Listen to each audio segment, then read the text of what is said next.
Oke, Om Suryo, menanggapi ada beberapa hal nih dari bisa dibilang konten dari Baim Wong nih yang akhirnya menyorot banyak nih masalah perihal kakek-kakek itu dan Ya, lalu banyak nih komentar yang seolah-olah itu tidak pantas nih ya. dalam sosial media itu. Nah, mungkin Om Roy bisa menanggapi dari sisi sosial media melihat ini seperti apa nih Om? Ya? Oke.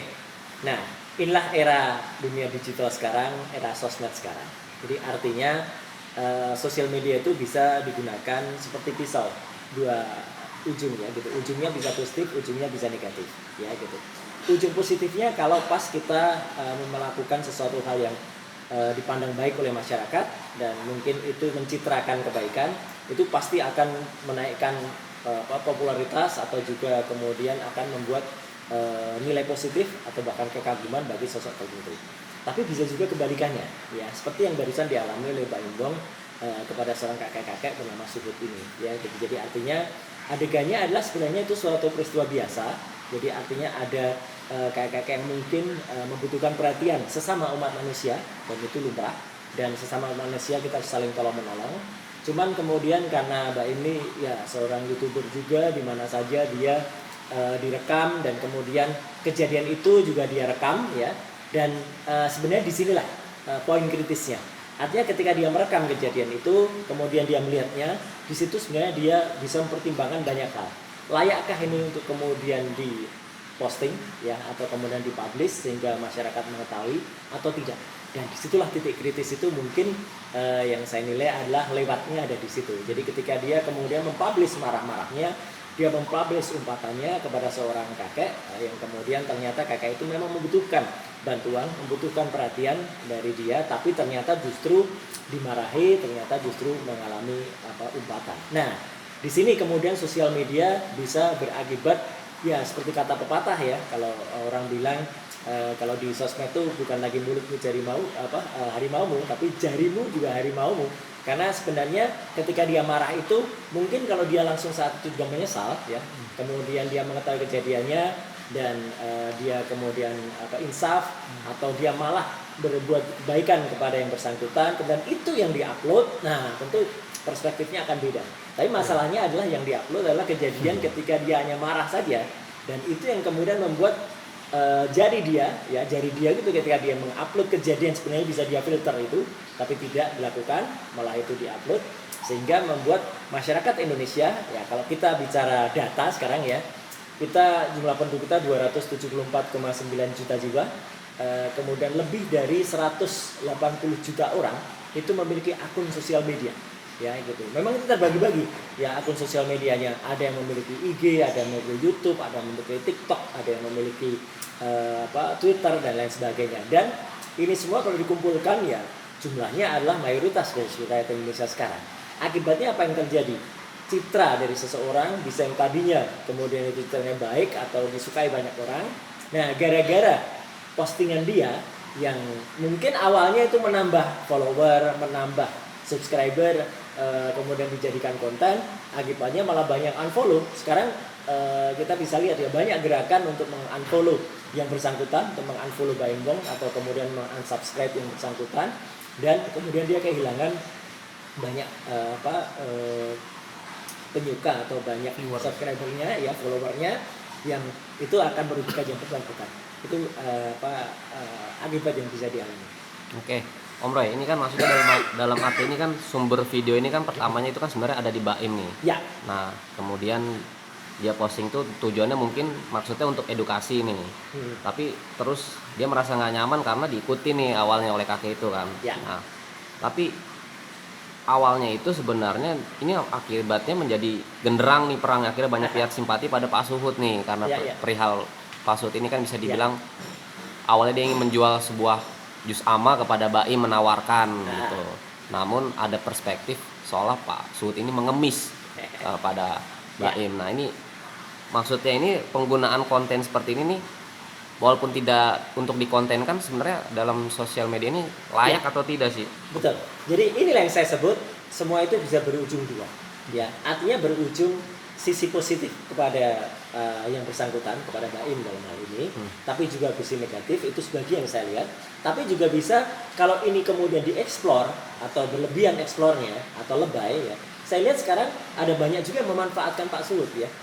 Beliau banyak diminta juga wawancara, kemudian banyak di-vlogkan oleh orang, bahkan mungkin dalam waktu dekat saya sangat yakin akan diundang juga di beberapa oleh beberapa YouTuber atau diundang ke beberapa vlog-vlog tertentu ya untuk kemudian dibuatkan konten. Nah, ini bisa berujung kebalikan nanti. Artinya yang tadinya mungkin orang bersimpati kepada Pak Suhut bisa juga nanti kebalik ya, kebalik berantipati gitu karena kemudian yang tadinya disebut menjual konten itu adalah Baim, tapi kemudian bisa dibalik nanti yang menjual konten adalah Pak Suhut. Jadi inilah memang orang tuh harus bijak betul di dalam sosial media. Artinya apa?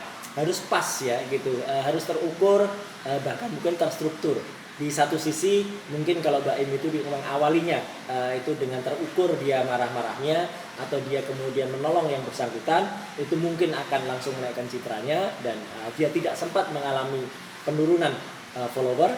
Tapi di sisi yang lain kalau kemudian Pak Suhut ini yang sekarang banyak yang dieksplor, kemudian banyak yang kemudian ditokohkan gitu, itu akan membuat orang-orang yang memang masih tetap dari awal itu masih tetap suka kepada Baim Wong ya itu akan quote and quote ya bisa memanfaatkan hal ini gitu, jadi membalik keadaan. Nah inilah makanya bijak-bijaklah bersosmed itu ada di sini karena memang tidak pernah bisa ada pendapat yang sama ya di sosmed. Seperti misalnya saya dulu juga mengungkapkan suatu hal gitu, itu pasti selalu akan dipandang ya seperti gelas gitu ya. Gelas itu kan kalau kita mengisinya dengan separuh ya, orang akan memandangnya ini sudah terisi separuh atau sudah kosong separuh. Nah sama dengan Pak Suhut ya, kalau kemudian apa yang kemudian beliau kemukakan, apakah orang menyebutnya itu jualan juz amma atau jualan ayat atau jualan apa, itu kan kemudian nanti bisa kalau di explore berlebihan seperti orang pendapat orang bisa menjadi berlebihan, itu akibatnya apa? Lebay. Nah kalau lebay, nah yang tadinya simpati bisa berubah menjadi antipati. Jadi dua-duanya kalau saya objektif saja ya persuasif lah ya, atau apa artinya secara pas saja kalau memanfaatkan sosial media. Berlebihan juga salah, tapi kalau lebay pun juga salah. Oke, Om Roy, ini akhirnya kan menjadi penurunan, bisa dibilang penurunan kehilangan 200k subscribe nih. Ya, Itu sebenarnya dalam dunia sosial media penurunan simpatik itu sangat berpengaruh untuk jadi tidak melihat orang, oh ini Baim jadinya gini gitu. Ya, penurunan atau penaikan follower atau subscriber itu biasa. Ya, saya sebut biasa. Apalagi orang kelas seperti Baim Wong atau selebriti atau selebgram yang lain yang mungkin subscribernya sudah jutaan ya. Gitu. Bisa jadi ada orang yang berpendapat itu nggak berpengaruh. Kalau bagi saya tetap berpengaruh. Saran saya kepada Baim Wong tetap harus melihat ya, sekecil apapun penurunan subscriber. Aduh, potong dulu Mas ya. Oke, Om Roy, ini artinya kan tadi kan ada penurunan yang dimana kan penurunan subscribe nih yang dari akhirnya simpati ke Baim makanya tidak jadi simpati. Nah itu pengaruh dalam kontennya Baim seperti itu gimana? Ya. Seorang selebritis atau seorang selebgram sekarang istilahnya, kalau Baim sih lebih dari itu ya gitu. Dia tidak sekedar selebgram tapi seorang bintang seperti Baim Wong yang subscribernya atau followernya itu udah jutaan ya. Itu mungkin dia tidak akan terasa apa-apa ketika subscribernya turun ratusan ribu. Tapi kalau saya boleh mengingatkan, sekecil apapun penurunan subscriber itu perlu diantisipasi atau perlu diwaspadai atau perlu dilakukan introspeksi atau koreksi. Ya, 1-2 subscriber kita ada yang unsubscribe, itu sebenarnya kita harus introspeksi. Dan menurut saya Baim sudah cukup mengerti ya apa yang terjadi. Artinya dia sudah melakukan permohonan maaf ya, meskipun terlambat gitu. Bagi sebagian orang mengatakan terlambat, ya sudah nggak apa-apa lah gitu.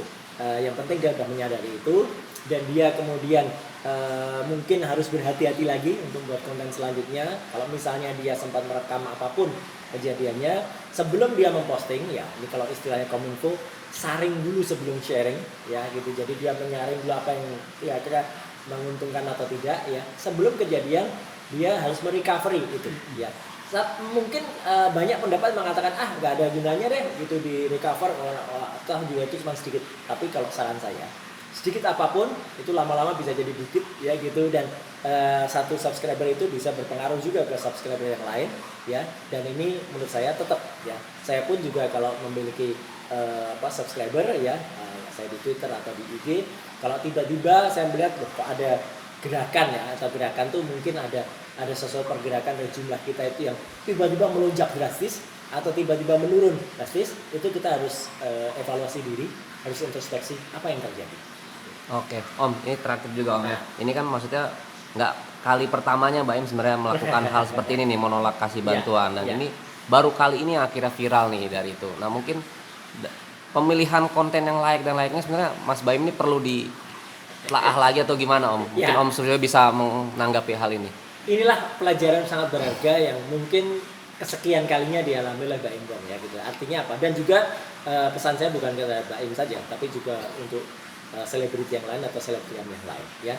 Sekali lagi kita harus hati-hati ya gitu, hati-hati. Karena apa? Sekarang ini saya tadi menyebutkan jumlah dari pegiat sosial media atau orang yang memiliki akun sosial media di Indonesia itu sudah hampir 200 juta ya, 180 juta orang. Artinya makin banyak orang mengetahui kita. Mungkin kalau dulu kita melakukan sebuah kesalahan tidak banyak orang yang tahu, tapi ke depan nantinya itu makin banyak orang mengerti, dan itu akan bisa merugikan untuk karir selanjutnya. Kenapa? Karena generasi kita itu akan selalu bertumbuh. Sekarang mungkin generasinya masih generasi Z ya, atau generasi Z, nanti akan berkembang lagi ke generasi berikutnya lagi. Nah, generasi berikutnya lagi akan tetap menonton. Ini namanya konten sosial media, itu adalah konten digital yang akan tetap terekam untuk saat yang mungkin tidak lekang oleh waktu. Akan ditonton oleh anak cucu kita, oleh cicit kita, atau akan ditonton oleh generasi berikutnya. Mungkin kita sekarang tidak mengalami bad record terhadap itu, atau record yang kurang bagus, tapi ke depan mungkin akan mengalami itu. Jadi sekali lagi mohon berhati-hati, dan kita memilah betul apa yang sebaiknya ditawarkan. Tidak asal semua jadi konten, apalagi konten memarah-marahin orang, atau kemudian konten menjual sesuatu, atau banyak juga ya konten-konten yang lain. Kan sekarang banyak juga orang kemudian sekedar untuk konten bahkan membahayakan dirinya sendiri. Mohon maaf, saya juga harus sebut ya, misalnya ada konten menyetop truk yang lagi berjalan ya, dan itu mengakibatkan banyak korban meninggal dunia. Itu kan tidak bagus juga. Artinya sudah kontennya sebenarnya melanggar hukum, kasihan orang yang lain. Dan sopir truknya tadinya mungkin dia tidak bersalah ya, tapi dia menjadi bersalah secara hukum karena dia sudah mengakibatkan kehilangan nyawa bagi orang lain. Nah, pesan saya sekali lagi untuk Mbak Im, berhati-hati. Sudah benar Anda sudah melakukan rawat, itu bagus ya, itu saya appreciate, tapi lain kali hati-hati. Oke, terima kasih Om Suryo atas waktunya. Semoga bermanfaat. Sama-sama, terima kasih.